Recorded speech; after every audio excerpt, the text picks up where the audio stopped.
In today's video, I will walk you through how to compare two cryptocurrencies on CoinGecko. First, head over to CoinGecko.com. In the top navigation menu, hover over the Tools tab. From the drop-down list, click on Compare Coins and NFT.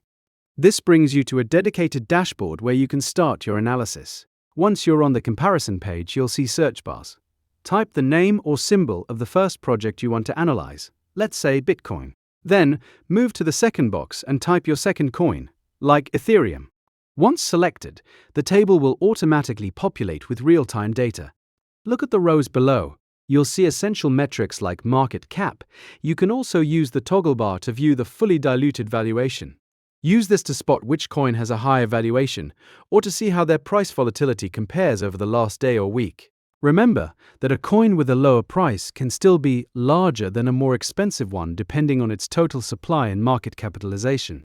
Use the chart features if you want to see how these coins performed relative to each other over a longer period.